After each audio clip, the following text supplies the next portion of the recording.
Cabinet में कई महत्वपूर्ण फैसलों पर आज निर्णय हुआ है।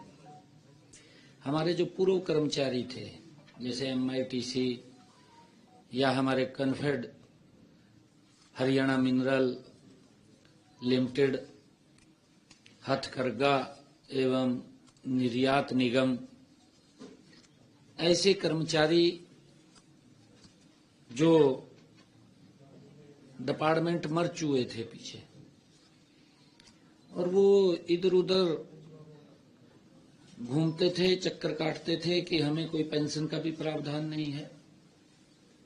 30,000 रुपए तक का ऑनरेरियम वो दिया जाएगा। और उस समय के दौरान कुछ लोगों की बुढ़ापा पेंशन भी लगी थी, और वो बुढ़ापा पेंशन, क्योंकि प्रावधान है कि एक जगह से एक स्थान से ही पेंशन ले सकता है, तो ऐसे सब कर्मचारियों को जिनकी बुढ़ापा पेंशन वो डबल ले रहे थे, उनके लिए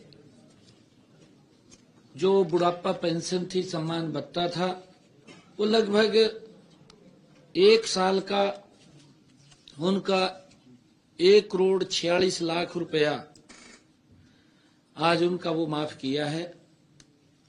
कैबिनेट में फैसला किया गया। और उसके बाद का जो भी उनका पैसा था, बिना ब्याज के उनसे वो वापस लेने का, कि उस सैलरी से उनके जो ऑनरेरियम है उससे वो धीरे धीरे करके उसको काट लिया जाएगा। इसमें ऐसे सब कर्मचारियों के लिए आज एक मुश्त उनको लाभ दिया है। और हमने दिव्यांगजनों को के लिए भी जो 2016 में संशोधन को मंजूरी दी गई थी, उसमें संशोधन के अंदर अब हरियाणा में 10 और दिव्यांगजनों की श्रेणियों को उसमें जोड़ा गया है। उनको मासिक पेंशन का लाभ भी वो मिलेगा। इससे जो आज का कैबिनेट का फैसला हमने लिया है, लगभग 32,000 दिव्यांगजनों को हरियाणा प्रदेश के अंदर इसका लाभ मिलेगा। केंद्र सरकार द्वारा पिछले दिनों एक्ट में दिव्यांगजन अधिकार अधिनियम 2016 के तहत 21 प्रकार की दिव्यांग श्रेणियों को शामिल किया गया था। आज हरियाणा सरकार ने भी जो 11, कुछ तो हमारे एक्ट के अंदर पहले थी 10 जिसकी मैंने चर्चा की है, 11 जो छूट गई थी उनको भी आज शामिल इसके अंदर किया है। अब हरियाणा में दिव्यांगजनों की श्रेणी में 10 और, जिनमें केरावल पैलेसी, मुसलर डिस्ट्रोफी और speech and language disability, multiple sclerosis, Parkinson's disease और sickle cell disease, multiple disability और specific learning disability, autism spectrum disorder and chronic neurology conditions शामिल किया गया है। इनमें जैसा मैंने बताया भी है कि हरियाणा में 2,08,071 लाभार्थियों को दिव्यांग पेंशन के रूप में हरियाणा सरकार 3,000 रुपए प्रति माह का मानदेय वो दिया जा रहा है। कैबिनेट में ये भी फैसला किया गया कि हीमोफीलिया जो एक बीमारी है और थैलीसीमिया से पीड़ित रोगियों को दी जाने वाली पेंशन के लिए 18 वर्ष की आयु को भी समाप्त किया गया है। पहले क्योंकि 18 वर्ष के बाद उसको लाभ मिलता था, कैबिनेट में ये फैसला किया गया कि अब 18 साल की वो उसके ऊपर सीमा नहीं रहेगी, उस आयु सीमा को समाप्त किया है। हमने साथ ही यह भी निर्णय किया कि हीमोफीलिया और थैलीसीमिया के लिए वित्तीय सहायता पहले से ही प्राप्त किसी भी अन्य सामाजिक सुरक्षा पेंशन के अतिरिक्त होगी, क्योंकि ये लगभग 2009 में एक अमेंडमेंट किया गया था और उसमें ये कहा गया था, 2009 के अंदर जो अमेंडमेंट हुआ था, कि अगर किसी दिव्यांग की मिनिमम वेज से ज्यादा इनकम होगी तो उसको इसका लाभ नहीं मिलेगा। हमने उस कंडीशन को अब समाप्त कर दिया है कि उसको जो दिव्यांगजन है उसको उसका लाभ मिलना चाहिए, उसको हमने ये समाप्त किया है।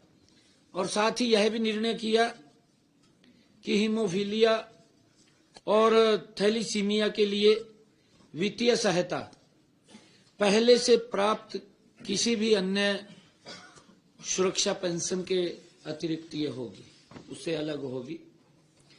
हमने कैबिनेट में एक और निर्णय किया है कि हमारे चुकलाना धाम जो खाटू श्याम जी का चुलकाना धाम, जो खाटू श्याम जी का पवित्र स्थल है, वहां पर खाटू श्याम बाबा श्री खाटू श्याम पूजा स्थल बोर्ड वो बनाया जाएगा, उसकी भी आज मंजूरी दी है। इसके विधेयक 2025 के मसौदे को भी आज मंजूरी दी गई है। हरियाणा एवं पड़ोसी राज्यों से चुलकाना धाम में लाखों की संख्या में भक्तजन भगवान के दर्शन करने के लिए प्रतिवर्ष उस पवित्र मंदिर में आते हैं और श्री बाबा श्याम में प्रत्येक एकादशी को जागरण और फाल्गुन मास के शुक्ल की एकादशी व द्वादशी को प्रतिवर्ष मेले का भी वहां आयोजन होता है।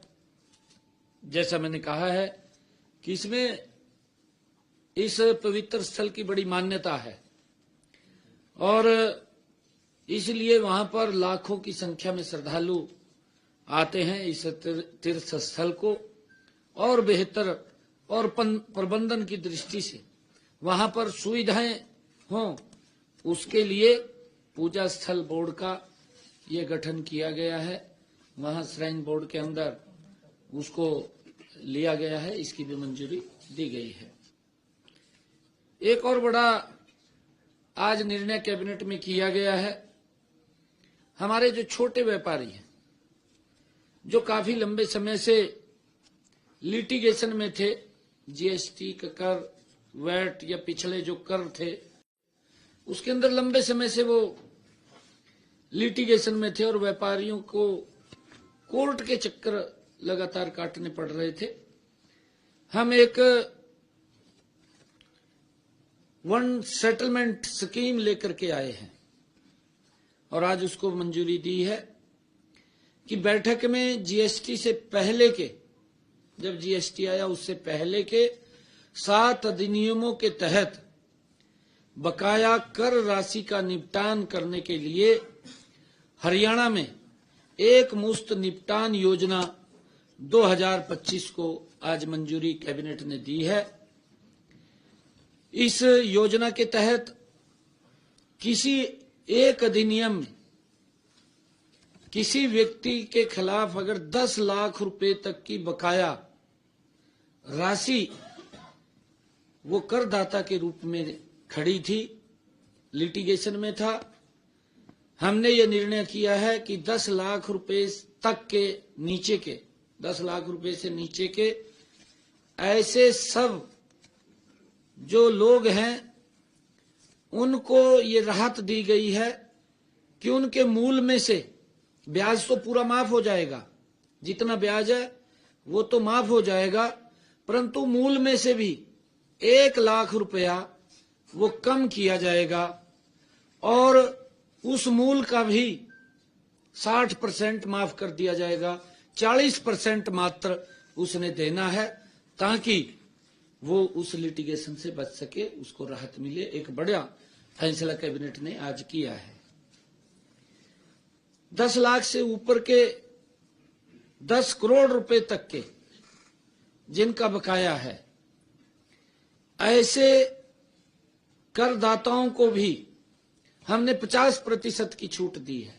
ब्याज तो उनका भी माफ किया है, परंतु मूल में से जो 10 करोड़ रुपए तक का जिनका लिटिगेशन था, ऐसे सब लोगों को 50% मूल का भी उसको माफ किया है ताकि वो इसका लाभ उठा सके, ये निर्णय किया है। और इस योजना के तहत लगभग 2 लाख से अधिक करदाता इस योजना का लाभ उठा सकेंगे ताकि जो लिटिगेशन की लंबे समय से वो समस्या उन करदाताओं के सामने, उन लोगों के सामने थी, उससे एक बड़ी राहत मिलेगी। हमने इस योजना का लाभ लेने वाले सभी करदाताओं का ब्याज व जुर्माने की राशि पूर्ण रूप से माफ की है। 10 लाख रुपए से अधिक की सेटलमेंट राशि देने वाले करदाताओं को, जो 10 लाख से ऊपर के हैं, हमने ये भी ऑप्शन दिया है उनको कि वो अपनी मूल राशि को, ब्याज माफ हो जाएगा, उसमें से 50% माफ हो जाएगा, जो राशि बचेगी उस राशि में से को भी वो 2 किस्तों में दे सकेगा। ये निर्णय हमने किया है। जो आपने क्वेश्चन किया है, लगभग ये 2,500 करोड़ रुपए का, और उसके अंदर ये राहत बड़ी दी है ताकि वन सेटलमेंट स्कीम के तहत वो इसका लाभ उठा सकें। लोगों को बड़ी राहत इसके माध्यम से दी गई है।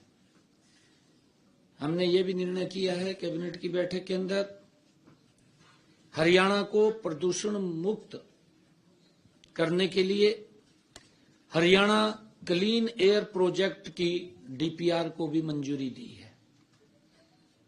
हम देखते हैं शहरों के अंदर भी और अन्य स्थानों के ऊपर भी, चाहे कहीं पर भी है, जो पोल्यूशन का एक विषय बार बार आता है, उठता है, उसको लेकर के हरियाणा को प्रदूषण मुक्त करना, उसके लिए हरियाणा क्लीन एयर प्रोजेक्ट की डीपीआर को मंजूरी दी गई है।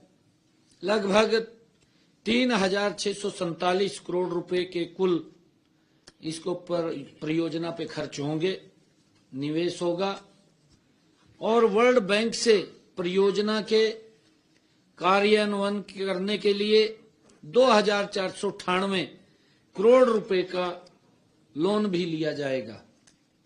हरियाणा सरकार द्वारा 1,066 करोड़ रुपए का योगदान इस परियोजना के अंदर दिया जाएगा और अनुदान के रूप में 83 करोड़ रुपए आवंटित किए जाने का भी प्रावधान किया गया है। इस पहल का उद्देश्य राज्य में सतत विकास को बढ़ावा देना और वायु गुणवत्ता में सुधार लाना। इस योजना के तहत वर्ष 2030 तक हरियाणा को प्रदूषण मुक्त राज्य बनाने का लक्ष्य वो रखा गया है। हरियाणा क्लीन एयर प्रोजेक्ट को आगामी 6 वर्षों में चरणबद्ध तरीके से क्रियान्वयन किया जाएगा। इसके तहत विभिन्न विभागों के सहयोग से हवा प्रबंधन के लिए क्षमता निर्माण, विभिन्न सेक्टरों में प्रदूषण से निपटान के उपाय और अन्य गतिविधियों को अपनाया जाए।